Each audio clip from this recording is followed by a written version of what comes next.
প্রচন্ড গরম, তার সঙ্গে সঙ্গে প্রচন্ড রোদ, দুটো একসঙ্গে চলছে। আর এই সময়ে এসে আমাদের গাছগুলিকে আমরা কি করে সেভ করব সেই বিষয়টা থাকে। আর তার সঙ্গে সঙ্গে এই সময় কি গাছ নষ্ট হয়ে যাওয়ার ব্যাপারটি রয়েছে কিনা সেই ব্যাপারটাও থাকে। প্রথম কথা হচ্ছে, যখন প্রচন্ড গরম এবং প্রচন্ড রোদ থাকে, এই দুটো একসঙ্গে যখন থাকে এবং বৃষ্টির দেখা অন্তত মাসখানেক না থাকে, তখন প্রচুর গাছ মারা যায় এক কথায়। এবার এটা কোন ধরনের গাছ মারা যায়? যেমন আপনার ছাদ বাগানে রাখা মাদার চন্দ্রমল্লিকা, এই গাছটি একদম অনায়াসে নষ্ট হয়ে যাবে। এই গাছগুলি থেকে আর কাটিং করে চারা তৈরি করার মতো অবস্থায় আর কোনো ডাল থাকবে না, কারণ তারা অন্ততভাবে এই কড়া রোদে বারবার করে জলের অভাবে ভুগতে ভুগতে গাছগুলি শেষ। এই ব্যাপারটা সমস্যাটি হবে। এটা যে চন্দ্রমল্লিকার ক্ষেত্রে হবে তেমনটা নাই, আপনার ছাদ বাগানে থাকা প্রচুর গাছের ক্ষেত্রে এই সমস্যাটি দেখা দিতে পারে। যেমন বেলি, টগর, জবা, এই সমস্ত কিছু দেখা দিতে পারে। হয়তো আপনি দেখা যাচ্ছে প্রচন্ড কড়া রোদে সকালে জল দিচ্ছেন, আবার দুপুর হতে হতে এই গাছগুলি আবার শুকিয়ে যাচ্ছে। এবার এই যে দুপুর হওয়ার পর মাটি শুকিয়ে যাওয়ার পর গাছ যে 1 ঘন্টা ড্রাই অবস্থায় যদি থাকে, তাহলে কি হয়, এই গাছের ডালে, পাতায় বিভিন্ন ধরনের কোষগুলি নষ্ট হয়ে যায়। ফলস্বরূপ যখন জল দেওয়া যায়, পরের দিন আবার দেখা যায় গাছে পাতা পোড়া এক ধরনের রোগ দেখা যাচ্ছে, বা গাছের পাতাগুলো লাল লাল ভাব দেখা দিচ্ছে। যখন এটা দেখা দিচ্ছে, তখন অনেকের মাথায় আসছে হয়তো এটা কোনো ফাঙ্গালের আক্রমণ, এবং বিভিন্ন ধরনের অ্যান্টিফাঙ্গাল স্প্রে করা হচ্ছে, কিন্তু সেটা ফাঙ্গালের আক্রমণ না। আপনার গাছটি যে ঝিমিয়ে যাচ্ছে, এই বিষয়টাই তার এফেক্ট এখানেই। তো মোট কথা, এই সময় এসে গাছে যতই রোদ থাক, যতই যাই থাক, জলের অভাবটা কিন্তু একদম হতে দেওয়া যাবে না।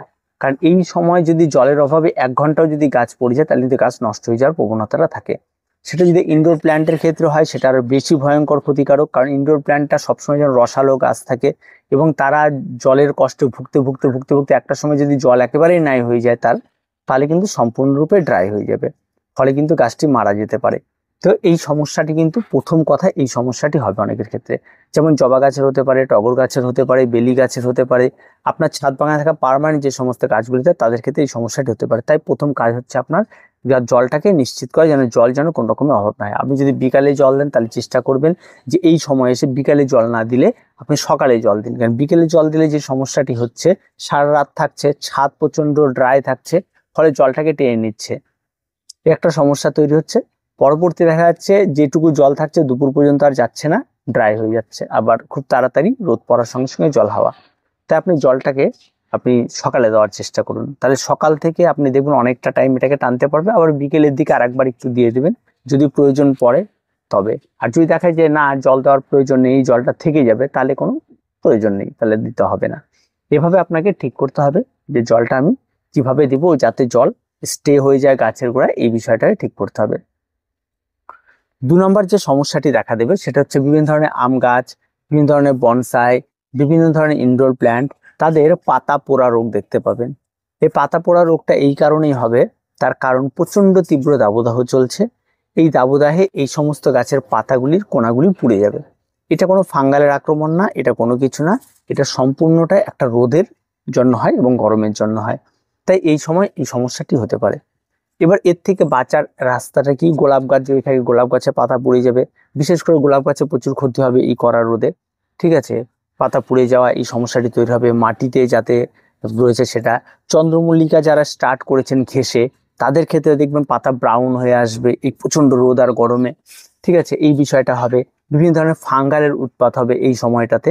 তাই এই বিষয়টা কিন্তু খেয়াল রাখবেন। তার জন্য আপনাকে প্রয়োজন পড়বে একটা শেডের গ্রিন নেট। যদি প্রয়োজন পড়ে, যদি দেখা যায় পাতা এমন হচ্ছে, যদি আপনার সেটা ব্যয় করার মতো টাকা না থাকে, তাহলে আপনি চেষ্টা করবেন যে কোনো একটা ছায়াচ্ছন্ন জায়গায় কিছুটা সময়ের জন্য গাছটাকে একটু রেস্টে রাখা। এটুকুই আপনার কাজ, মানে রোদ থেকে একটু রক্ষা করা। এবার আসি ফাঙ্গালের বিষয়। যেমন বিভিন্ন ধরনের হ্যাঙ্গিং প্ল্যান্ট রয়েছে, বিভিন্ন ধরনের মানি প্ল্যান্ট রয়েছে। এরকম হ্যাঙ্গিং বা যে সমস্ত গাছগুলি একদম থোকালো, এক জায়গায় ঝোপালো অবস্থায় থাকে, সেই সমস্ত গাছে ধসা লাগার একটা বিষয় থাকে। যখন প্রচন্ড গরম করে, তখন এই ধসা যে ফাঙ্গালগুলো থাকে, বা সেটা খুব অ্যাক্টিভলি কাজ করে, তাই সে ধসার একটা বিষয় থাকে। তাই সেই সময় কিন্তু অবশ্যই আপনার গাছগুলিতে অ্যান্টিফাঙ্গালগুলি স্প্রে করতে হয়, বিশেষ করে যেগুলি যেমন ঝোপালো হ্যাঙ্গিং প্ল্যান্ট রয়েছে, সেই সমস্ত ক্ষেত্রে কিন্তু এটা বড় সমস্যা। বা আপনার ছাদ বাগানে কোনো গাছ রয়েছে খুব ঝোপালো হয়ে রয়েছে, অ্যাগ্লোনিমা রয়েছে, এই সমস্ত গাছের ক্ষেত্রে কিন্তু এই সমস্যাটি তৈরি হতে পারে। তাই চেষ্টা করবেন অন্তত এই সময়গুলোতে গাছগুলোতে একটু নজর রাখা, যাতে সব ঠিকঠাক থাকে, ফাঙ্গালের আক্রমণ যাতে কম ঘটে, এই বিষয়টা একটু খেয়াল রাখবেন।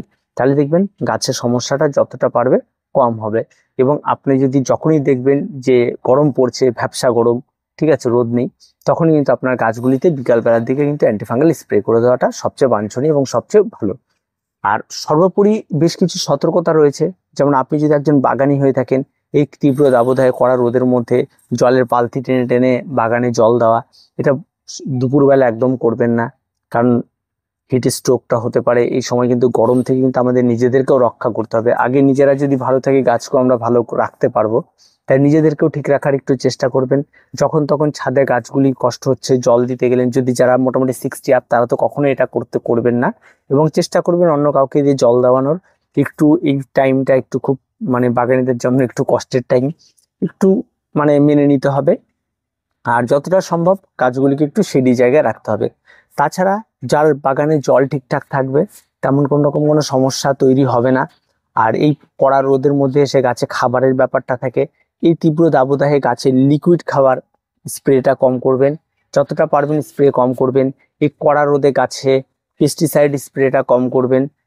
চেষ্টা করবেন যাতে স্প্রেটা বিকেলের দিকে করা যায়। যদি হয়তো আপনি মনে করেন সকালে করলেন, তাহলে সেক্ষেত্রে পেস্টিসাইডের কিন্তু পাওয়ার অনেক বেড়ে যেতে পারে এই তীব্র গরমে, ফলে কিন্তু গাছে পাতা ঝলসে যেতে পারে। তাই স্প্রে যেটাই করবেন সেটা সবসময় যেন বিকেলের দিকে করার চেষ্টা করবেন, যখন তখন করার চেষ্টা করবেন না।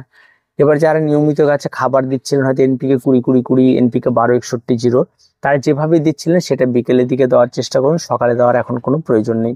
কারণ এই সমস্ত খাবারগুলি কড়া রোদে কিন্তু একটা ভালো রিয়াকশন করে, ফলে কিন্তু গাছ নষ্ট হতে পারে। তাই চেষ্টা করবেন সবকিছুই এই সময়টাতে এসে মানে সকাল এবং বিকেল, যেমন জলটা বললাম সকালে দেওয়ার, আর বিভিন্ন ধরনের পোকার আক্রমণ বা পেস্টিসাইড, সেগুলি ফাঙ্গাল, সেগুলি কিন্তু বিকেলে দেওয়ার চেষ্টা করবেন। এই বিষয়টা কিন্তু একটু নজর রাখবেন। আর অপেক্ষা করবেন একটা বৃষ্টি হওয়ার। বৃষ্টি হলে ভয় পাবেন না, সমস্ত গাছকে স্নান করিয়ে নিন, কোনো রকম কোনো অসুবিধা নেই। কারণ এই সময়ে পরে যখন একটা বৃষ্টি হবে, এই গাছগুলি কিন্তু একটা মোটামুটিভাবে একটা শান্তি পাবে। প্রত্যেকটা গাছ একটা বৃষ্টির অপেক্ষায় রয়েছে। তো এইরকমই হবে। এখন ওয়েদার গুলো কখনো কখনো দেখুন প্রচন্ড ভ্যাপসা গরম, এটা হবে, আবার বৃষ্টি, এই ওয়েদারটাই চলে আমাদের এখানে। তো এইভাবেই চলবে। তো ভয় পাবার কিছু নেই, একটু মেনে গুছিয়ে নিয়ে বাগানটা করতে হবে। আর প্রত্যেকে যেগুলি বললাম এগুলি একটু মেনে চলুন, দেখবেন ভালো থাকবে গাছ। তো আজকে এ পর্যন্তই, দেখা হচ্ছে পরবর্তী ভিডিওতে। প্রত্যেকে ভালো থাকবেন, প্রত্যেকে সুস্থ থাকবেন, আর চ্যানেলটিকে অবশ্যই সাবস্ক্রাইব করে রাখবেন।